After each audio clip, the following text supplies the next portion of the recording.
Hey everyone, hope you're all well. Welcome back to our channel, and in today's video we are going to go explore the world of website builders, but we're going to go over some troubleshooting.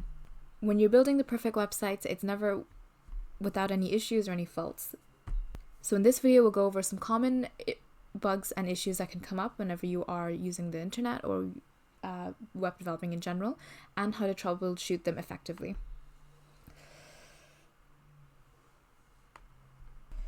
So without further ado, let's get started.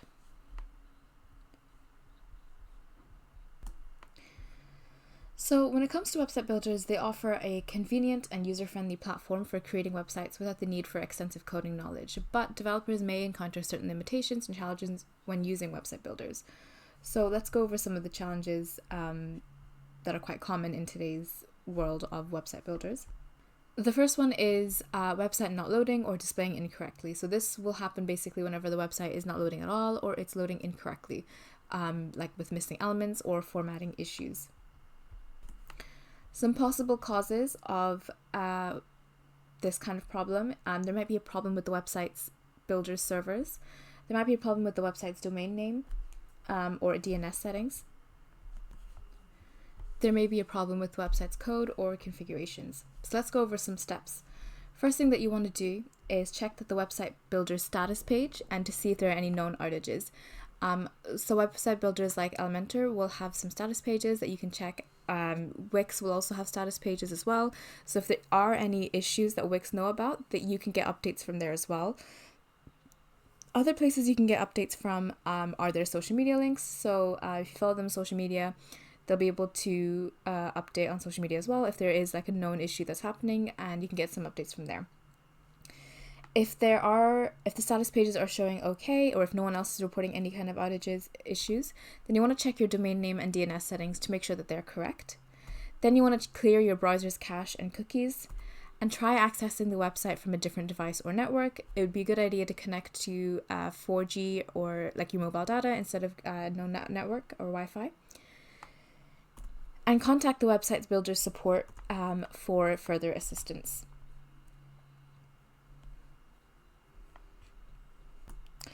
So problem 2 is broken links and redirects. So essentially when you click on the link on a website, it takes you to a broken page or redirects you to an incorrect page.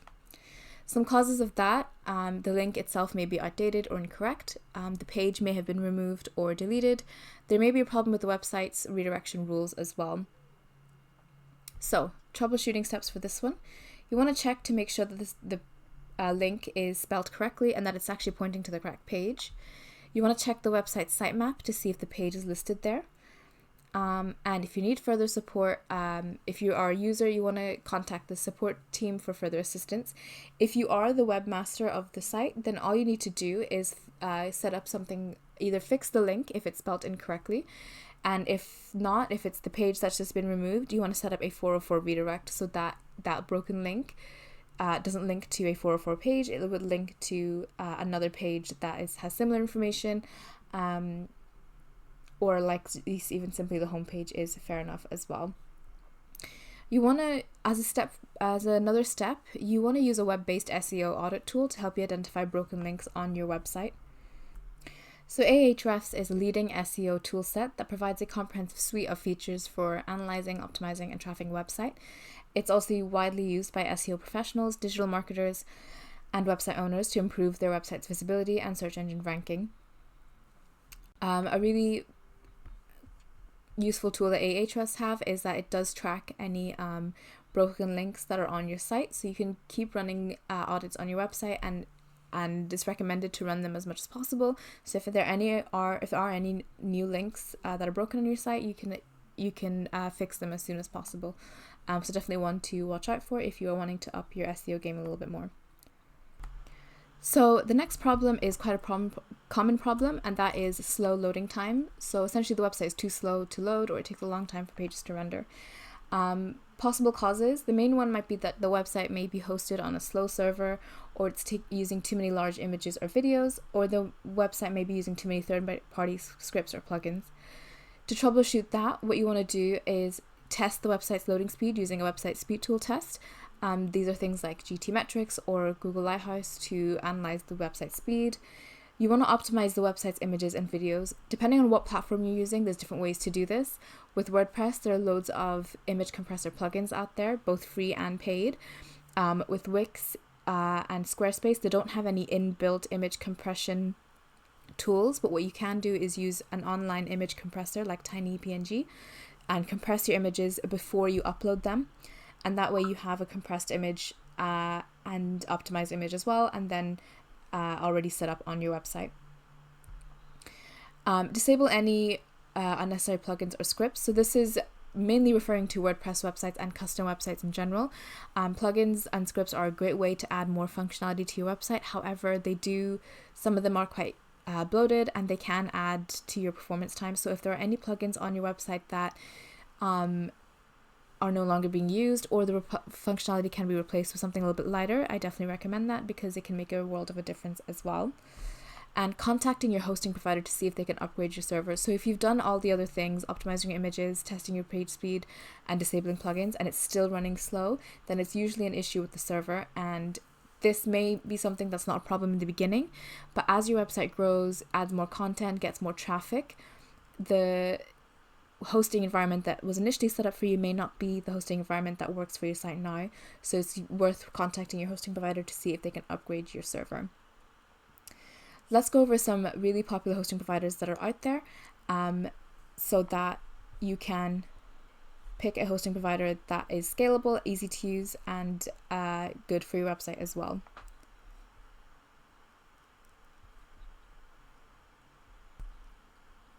So the next problem that might occur are mobile responsiveness issues. So essentially the website will display correctly on mobile devices, and some causes of that is that the website is not using responsive design. So if you are using a template, the template itself may not be responsive, or the website CSS code is not optimized for mobile devices. When it comes to troubleshooting, in terms of responsive design, a lot of modern platforms out there, so Wix, Squarespace, Elementor platforms, they're all optimized for mobile responsiveness, so this usually won't be an issue. A lot of templates now are built with mobile first in mind. It's definitely something that you need to check before you're using it, but that's not likely the cause of the issue, but it can be. So what you want to do, first thing that you want to do is just check if the design template is to see if it's responsive, and you want to do that before you select your final design template. You want to make sure that's one of the first steps that you do. Then you want to use a mobile device simulator to test the website's responsiveness, and any adjustments, just make that to the CSS code to optimize the website for mobile devices, and that's it.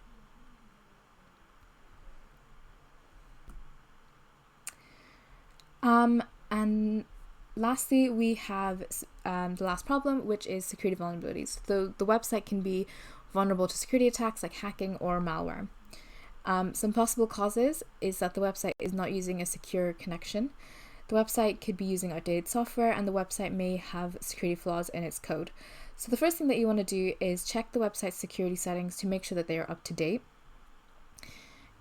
If you are using a WordPress plugin or a WordPress site, then install a security plugin or firewall. There's loads of plugins out there as well, and if you check out our playlist, our channel, we do have videos on tips on how to make your website more secure. So definitely give that a check out. Keep the website software up to date. If you're using a platform like Squarespace or Wix, Shopify, you don't need to worry about this so much. Everything, because it's all cloud-based, it all gets updated for you. There's nothing that you need to actively do. However, if you are on a platform like WordPress, then that is something you need to be aware of, especially if you are using plugins to add functionality to your site, because there's plugin updates usually every week to keep the plugin updated to protect the site against new malware codes and security attacks. So you need to make sure that the software is up to date. This can be something that your hosting provider can do for you, or it can be something you can do yourself. But ultimately you want to make sure that that is accounted for as well. But if you're using a platform like Squarespace or Wix, Shopify, that's something that's not something you really need to do focus on so much. These are just a few of the many common troubleshooting issues that can arise with website builders. If you are experiencing any problems with your website, it's important to identify the cause of the problem, take steps to fix it as soon as possible, and you may need to contact the website builder support team for a bit more assistance as well. So now let's talk a little bit how to troubleshoot common website issues in general. So every website can undergo security breaches, and while you might not think that there's anything of value on your site, that doesn't mean there isn't an opportunity for it to be compromised. Something to note is that the majority of website security breaches are attempts to use your server as an email relay for spam, so making sure your website is secure is really, really important. Without a secure website, you could be hit by ransomware and have your server as part of a botnet or server files of an illegal nature. Most hacking that occurs is performed by automated scripts that scour the website and scour the internet to exploit security vulnerabilities. So we'll go over some top ways to kind of make sure that your website is as secure as possible for all of your customers and clients. So one of the most common attacks that can occur on your site is XSS attacks. So XSS attacks are cross-site scripting. Cross-site scripting is the process of whenever there's malicious code injected into your pages, namely JavaScript. Then these run into the browsers of your users and can change page content, steal information, and then send them back to hackers. One way this can be avoided is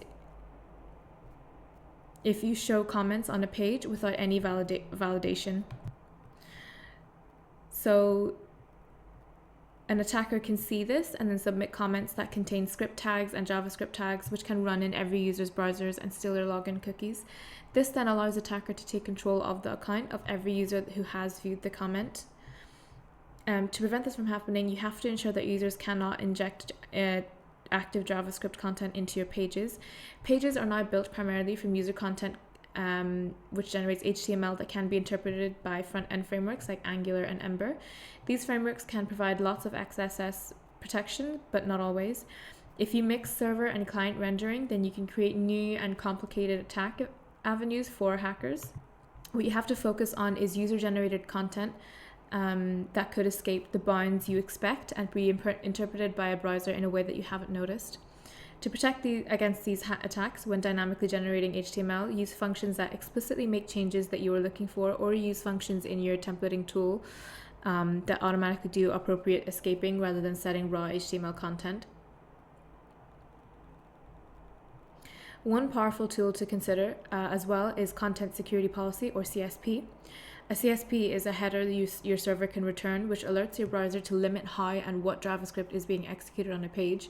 This could include things like disavowing the running of any scripts and not associating with your domain, or could allow inline JavaScript only.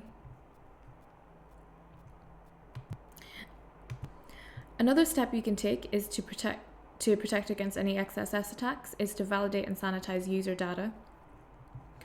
So if you're like most site owners, you enable your users to interact with your site, whether they're posting comments or submitting credit card numbers or submitting contact form informations.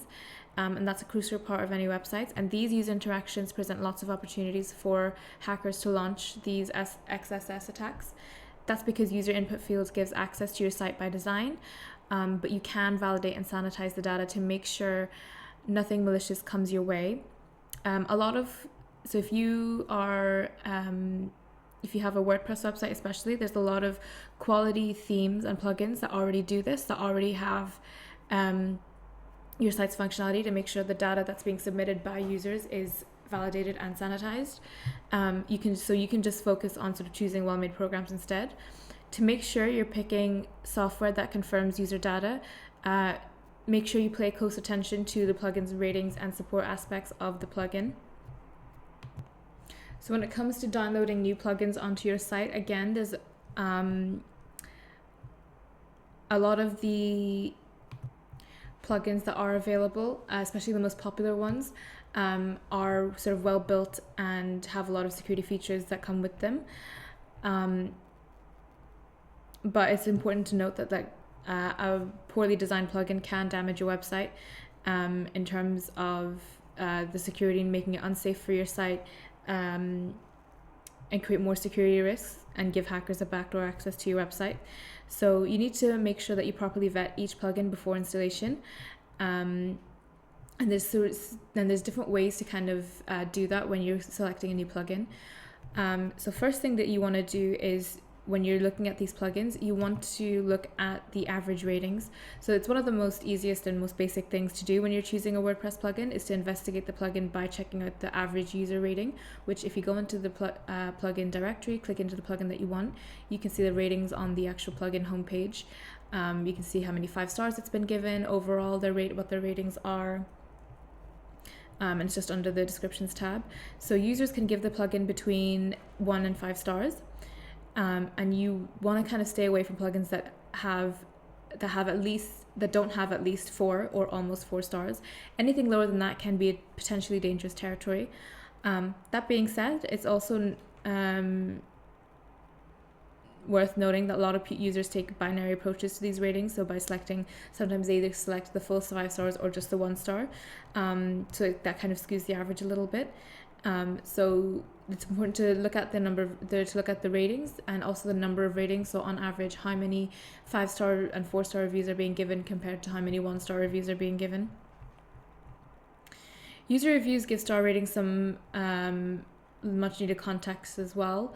So if you click into each of the ratings, you can see specifically the rating that they give, and also any more additional info to give more context. It's not uncommon for there to be a lot of varied reviews to make sense of them all. Instead of reading every single one of them, just read a handful of the most recent and highest and the lowest review ratings. This will give you an idea of the plugin before deciding whether or not to move forward with installation as well. So you can find the reviews just in the reviews tab. You can see the average rating, and you can see each of the reviews here. So some of them are a little more wordy than others, and you can also just see how old that review is. So you want to stay away from plugins that haven't been reviewed in a really long time. This plugin, for example, is as early as a day ago, and you've got reviews spanning back from weeks and months and things like that. So when you're reading for each review, watch out for common issues, as they'll reveal sort of like the weakest areas of the plugin. So for example, if lots of reviews mention that their website is significantly slower after installing it, then you might want to avoid that, because it's most likely that you will run into the same issue as well. And obviously, if there's more negative comments than positive ones, you should consider that a red flag as well.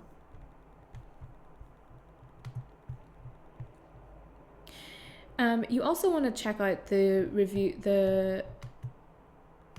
plugins active installations as well. So if you go into the plugin directory and go into the plugin page again, you can see there's a tab for active installations, and the higher plugins number of active installations is, the more trusted it is by the community. Not to mention that if a plugin is installed on a large number of WordPress websites, it's likely to doing a fair job. So again, this is an easy check. You just go into the WordPress directory homepage, plugin homepage, and then just look at the number of active installations. When it comes to active installations, particularly free WordPress installations, you don't want to pick a plugin that have less than 1,000 active installations, but you should take that. But it is a sort of case-by-case basis. After all, a lot of new plugins will need to start somewhere, and you might find that some of the lesser used plugins are perfectly sound as well. Plugins themselves aren't regularly updated by its developer, but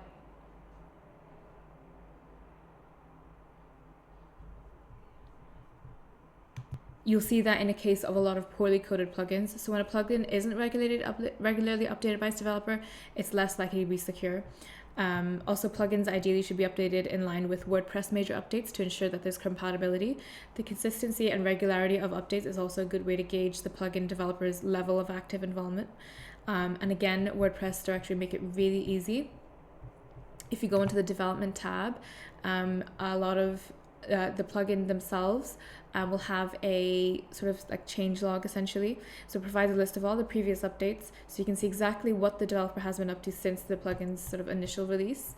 And you also want to see the section where it's asking where it shows when the site was last updated, when the plugin was last updated.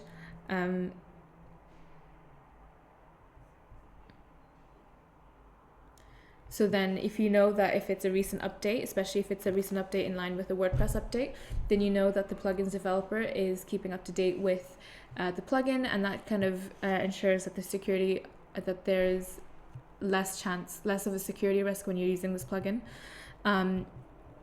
You also want to pay attention to the plugin compatibility. So what version of the plugin it's in, but then also what version of PHP does it use, and what version of WordPress is it compatible with, and what version has it been tested with. You want to keep in mind all of these things, because those will give you an idea on how involved the plugin developer is with WordPress technology. And obviously the more involved that is, the more up to date your site will be, and the more compatible the plugin will be with your site as well.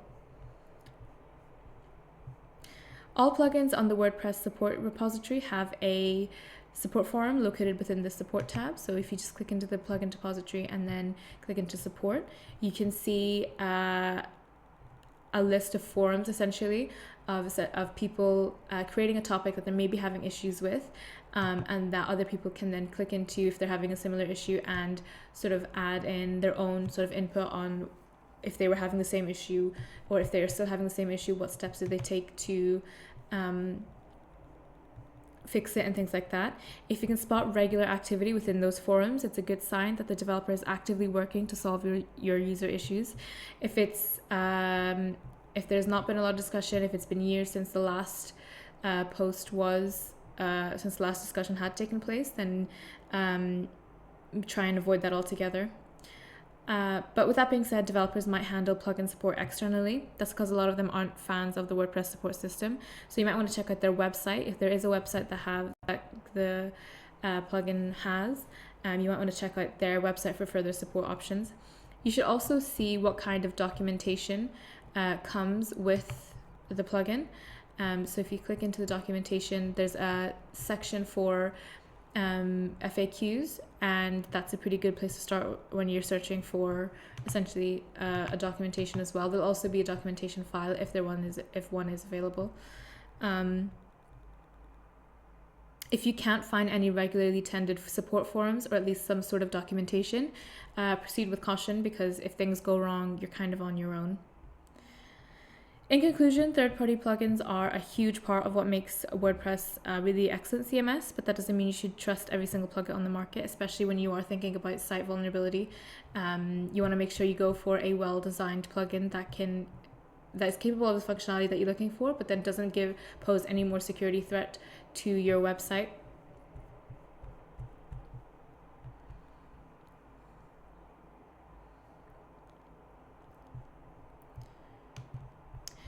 The next thing you want to look out for when you're thinking about site and how to make your website secure is to check your password.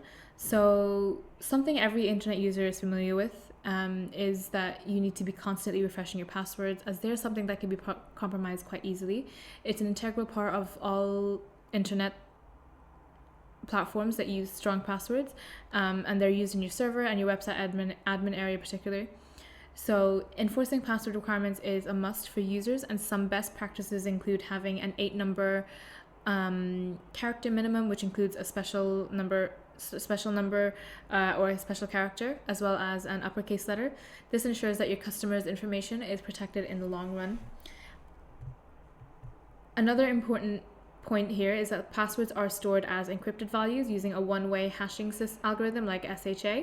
This means that when you're authenticating your users, you are only ever comparing encrypted values. In the worst case scenario where we have a hacker who has managed to get into your server and have access to your passwords, hash passwords can help damage the mutation, as you can't decrypt them. The only thing a hacker can do in this situation is to use a dictionary attack, which is where they kind of guess every combination until they get a match. In modern web development, nearly all CMS provide their user management with a lot of security features built in. So enforcing password requirements is a must for users, and some best practices include having like the 8 character minimum as well. Having users with weak passwords can present a big security risk, especially those with high-level user roles like admins and editors. WordPress itself has built-in settings that will show users how strong the password is when they're creating an account, but it doesn't enforce the strength. But there's a few things that you can do to force a strong password on your WordPress users. Both of them are using a some security plugins. One of them is the WordPress security plugin called iThemes. So with iThemes, there is like a premium version and there's also a free version. The premium version offers security hardening, file integrity checks, 404 detections, and more. But for the password protection features, that does come with the free version. So once you install and activate that on your site, you can essentially choose whether you want to enforce a password policy for all of these users. And that means basically that they will need to follow a strong password as well, so you can force that when users are signing up to your site. And it's something that's enforced within their password rules as well.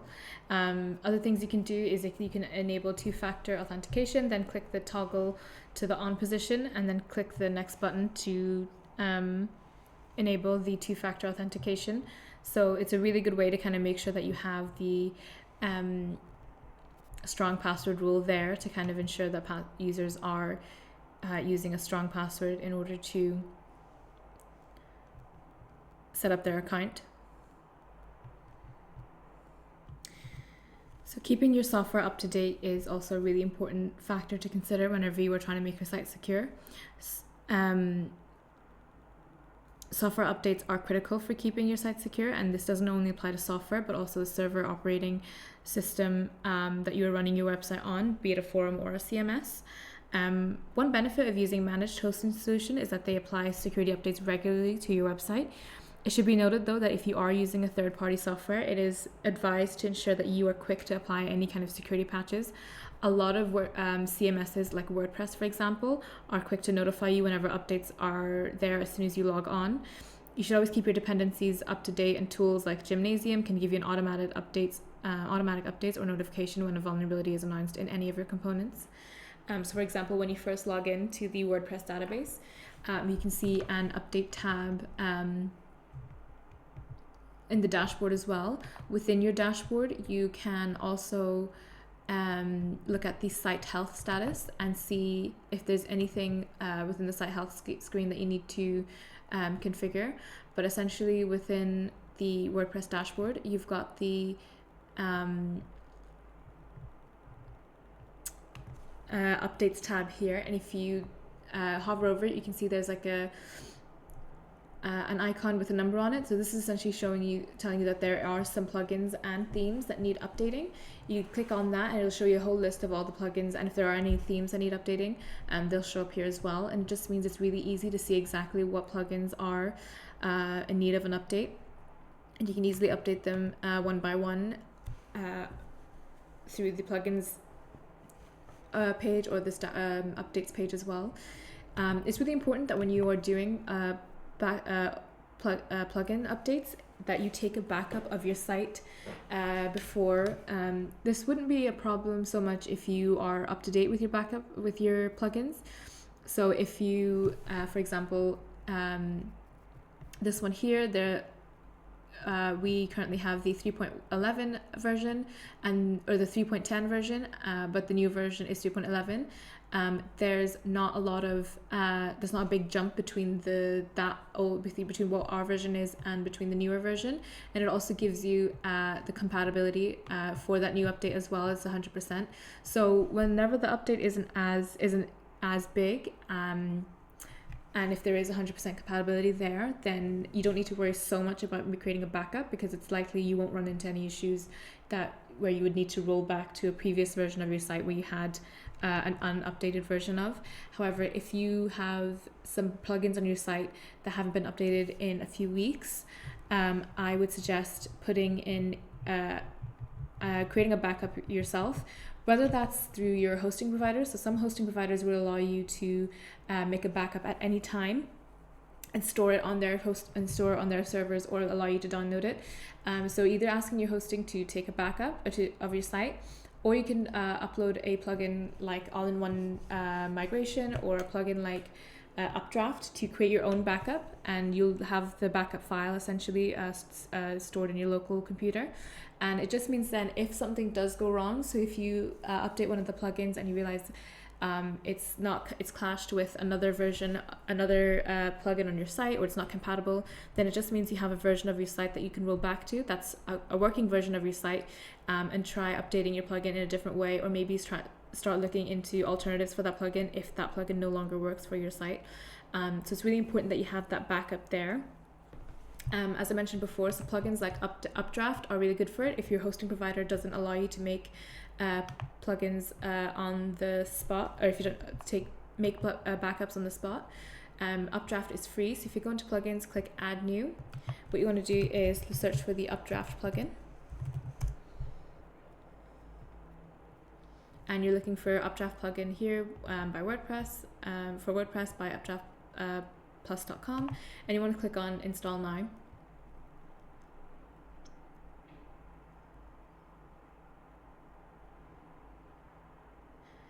And you want to click on activate.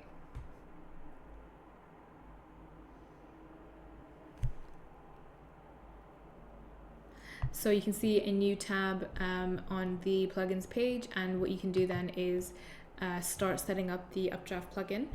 You can use the Updraft plugin to create backups at any point. So you can see with the Updraft backups here, what we can do is just click on the backup now button, and we can decide if you want to include like the files in the backup or database and things like that. And then once you've selected what you want to actually back up, you just click on backup now, and it'll start backing up your site. What will happen afterwards then is it'll be downloaded onto your local computer, and it just means then you have a version of the site as it has been backed up.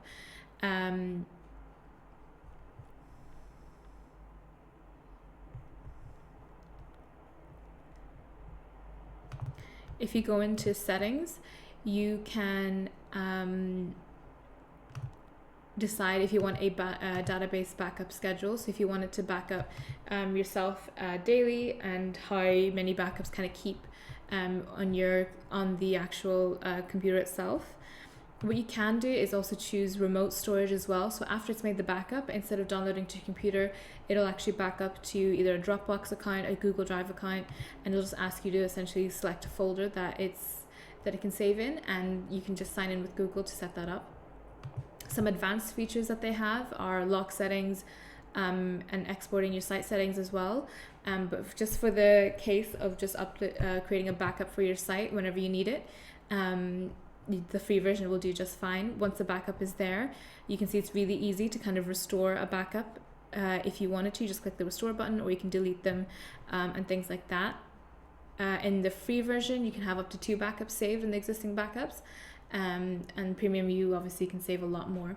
So that's just really important to think about whenever you are updating your plugins. If it's a particularly big update that has the potential to break your site, then creating a backup, whether that's on your server or using a plugin like Updraft, would be recommended.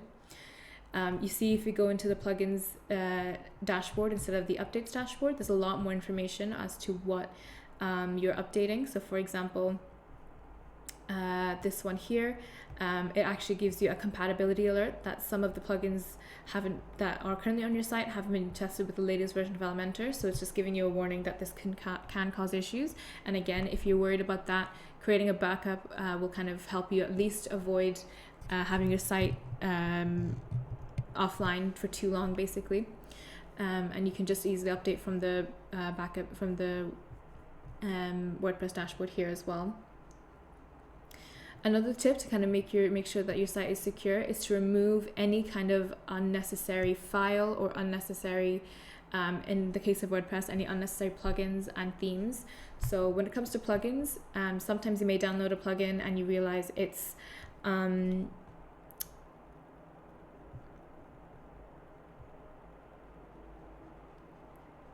no longer needed. You no longer need that functionality. So instead of having it sit on the back end of your site, you are better off just removing it. If you need it afterwards, you can always re-download it, and some plugins will save the data, so you're not having to set it up from scratch, but you will need to essentially delete the plugin.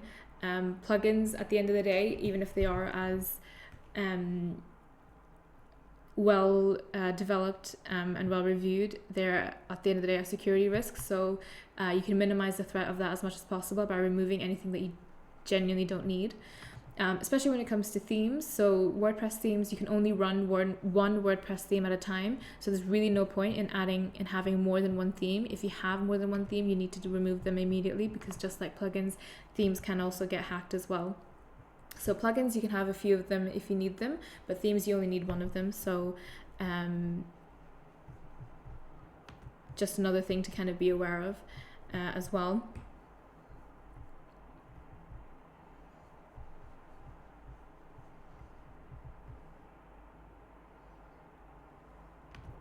Next thing then, you want to make sure that you validate not just your user input data, but also that you validate on browser and server side.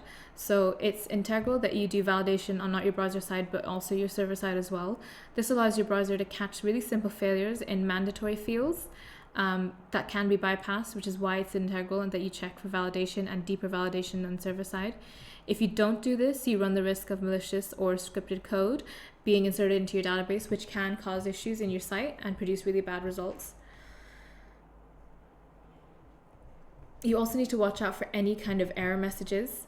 So error messages aren't always as small as they might seem. So provide only minimal errors to your users so that they don't unintentionally leak issues on your server, which could be anything from database passwords to API keys. Another thing to note is not to provide full exception details, as they can make complex attacks from things like SQL injections much easier. Make sure that you keep detailed errors in your server logs and only show users the information that they actually need.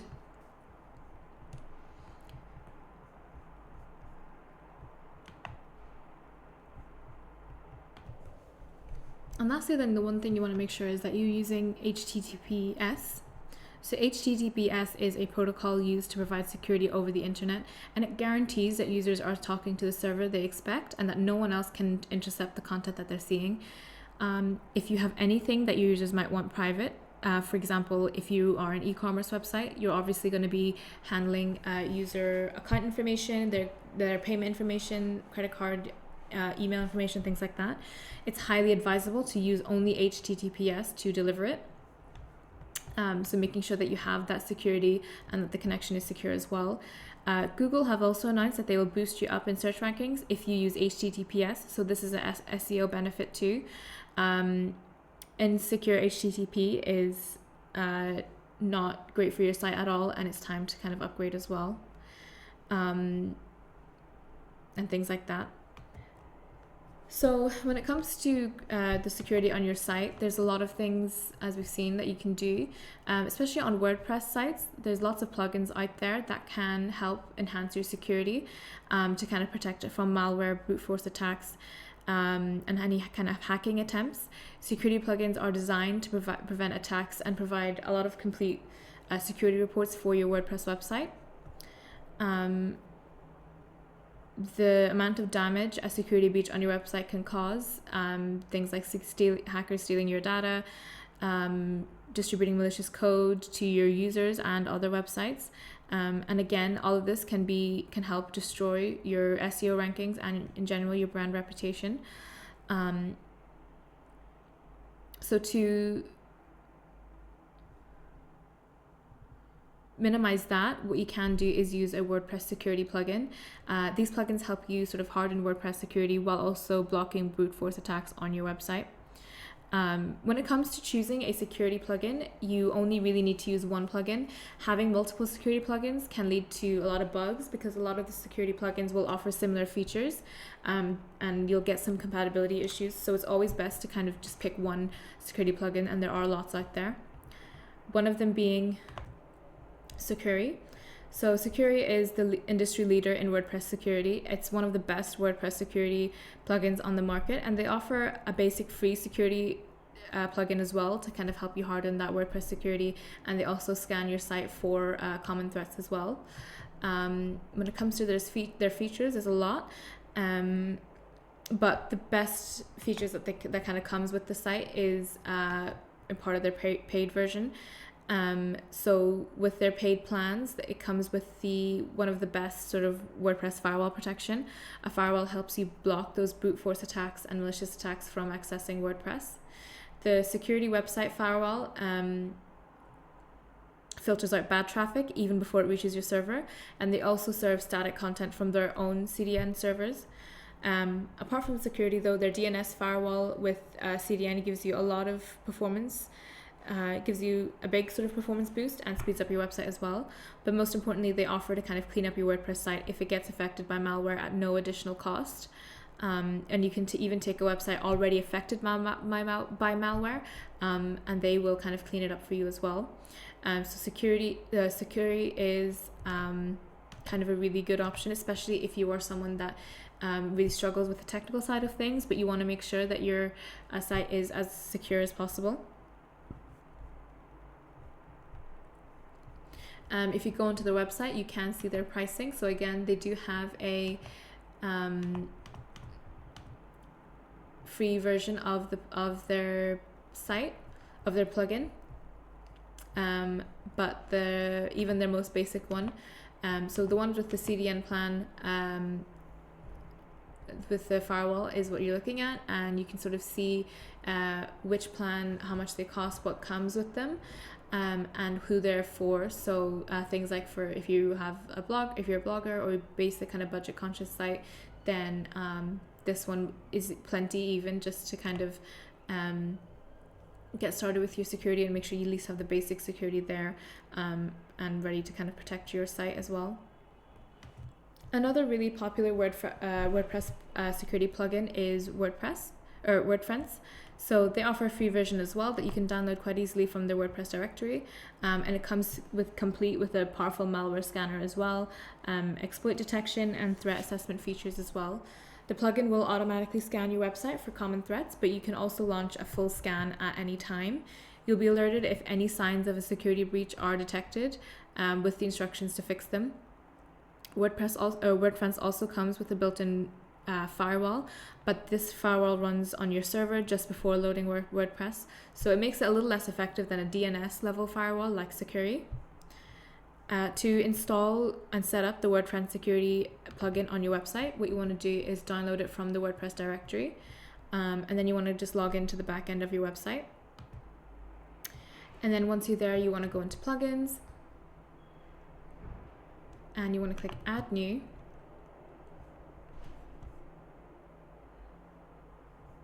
And just click upload plugin and just upload, install, and activate the plugin. Same way to how you would with any other plugin on WordPress.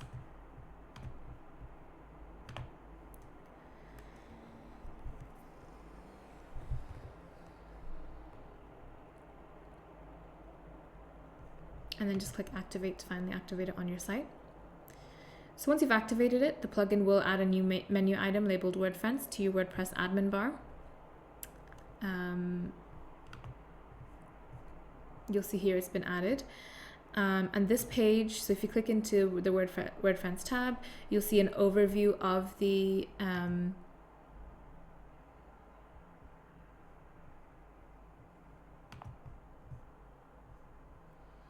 plugin security settings on your website, and you'll also see security notifications and stats like any recent IP blocking, failed attempts, total attacks blocked, things like that. WordFence settings are divided into different sections. So you have the firewall, scan, and tools. So if we, for example, go into scan, this will essentially scan your site for any WordPress installations as well. So first thing that you want to do is actually make sure you have a license set up. So if you go back into your dashboard, you will get a prompt to kind of add your WordFence license. If you click into that, you just need to click in for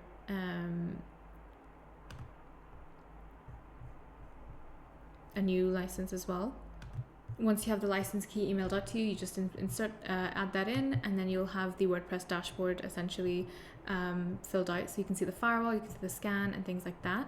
So for example, if you would go into the scan tab and then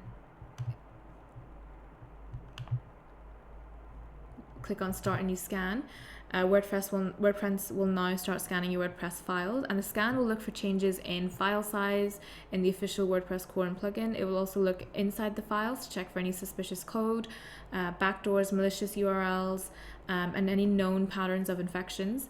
So typically these scans need a lot of server resources to run, and WordPress does a really good job of running the scans as efficiently as possible. The time it takes to complete a scan will depend on how much data you have and the actual server resources available. But you'll be able to see the progress of the scan in the yellow box, or in this box here, where it shows you exactly what they're checking and how long it's going to take for the check to fix.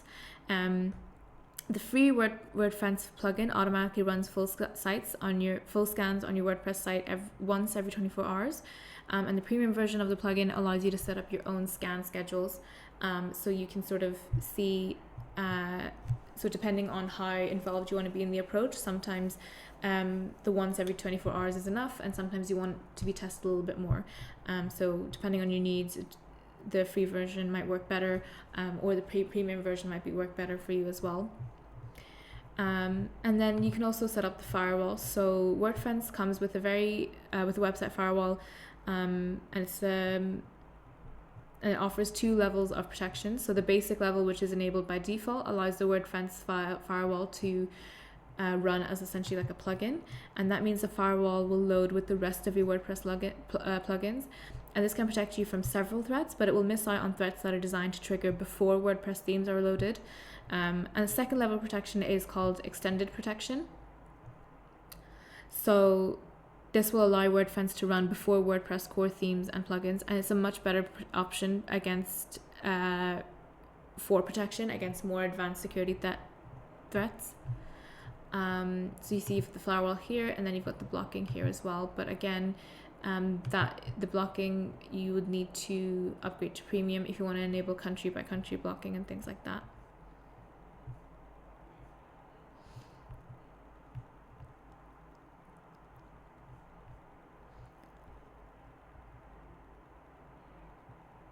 If you go onto their tools page, and here you can see things like your live traffic. So you can see a summary view of all of the security related traffic. And you can see sort of things like traffic, sort of IP address, host names and things like that. And that way you can sort of block individual IPs or even full networks on this page as well. You can sort of block suspicious IPs that are manually yourself, if you feel like you needed to, but you have those options there as well.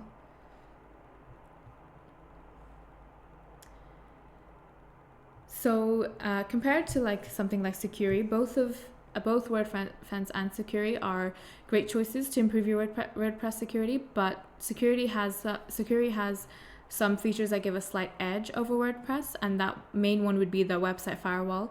So the WordPress firewall is application level, which means it is initiated on your server, but Securi website firewall is DNS level. So all of your traffic to your website goes to their cloud proxy first before reaching your website. That's a lot more effective in blocking sort of DDoS attacks, and they're more efficient that way as well. It also reduces a lot of the server load on your website. But both are kind of good plugins to kind of start off with if you needed to.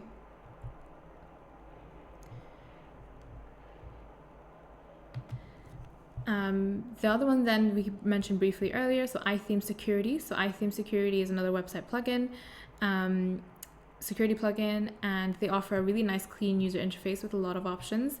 Again, it comes with file integrity checks, security hardening, limiting login attempts, strong password, 404 detections, brute force protections, and things like that. iTheme Security doesn't include a website firewall, but it does include its own malware scanner, and it uses Security's own site check malware scanner as well. Another powerful WordPress security plugin is the all-in-one WordPress security and firewall plugin. It comes with sort of security auditing, monitoring, and it is also a firewall plugin as well. So it allows you to apply really basic WordPress security best practices on your website. It comes with features like login lockdown to prevent brute force attacks, IP filtering, file integrity monitoring, and user account monitoring. It also scans for suspicious patterns of database injections and a whole lot more. It comes with a basic website level firewall that can detect common patterns and block them for you, but it's not very efficient and you'll often be required to manually blacklist suspicious IPs. But for a free plugin, it definitely does offer a lot of protection anyway and does beef up the security for your WordPress site. Definitely if you're on a budget, it's one to consider if you're not quite ready yet to pay for a WordPress security plugin. The next one is the anti-malware security plugin that you can find on the WordPress directory. Again, it's free, it's really excellent and useful, and it comes with actively maintained definitions that kind of help find its most common threats. Its malware scanner allows you to scan files really easily and folders on your WordPress site for malicious code. Any kind of backdoors, malware, and other known patterns of malicious attacks. The plugin requires you to create a free account on the plugin's website to access the latest definitions and get some premium features like brute force protection.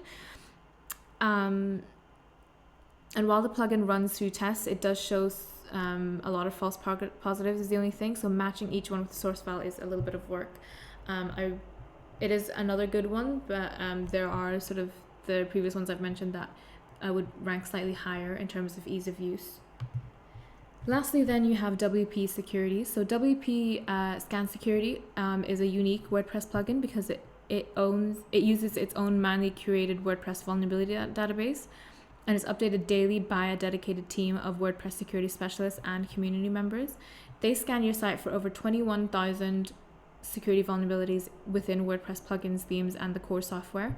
You can schedule automated daily scans and get email notifications of the results. And they have a free security API suitable for most websites, but you can upgrade to their paid plan if you have a larger site and use a lot of plugins. So overall, there are a multitude of methods to ensure that your website is safe and secure. This is integral to guarantee that your customers can browse your website without exposing them to anything unsavory that could damage your site and their experience. If you need any additional security on your website and you're unsure of how to implement it, at ProfileTree here, we have a myriad of web development experts that are waiting to help you with your website. So contact us today at any time to start sort of optimizing your site and making sure it's as secure as possible for all your users and all your customers. And that's it. I hope you enjoyed this video. Give us a thumbs up if you like this video. If you have any questions or comments, leave them in the section below. Thanks, and I'll see you in the next one.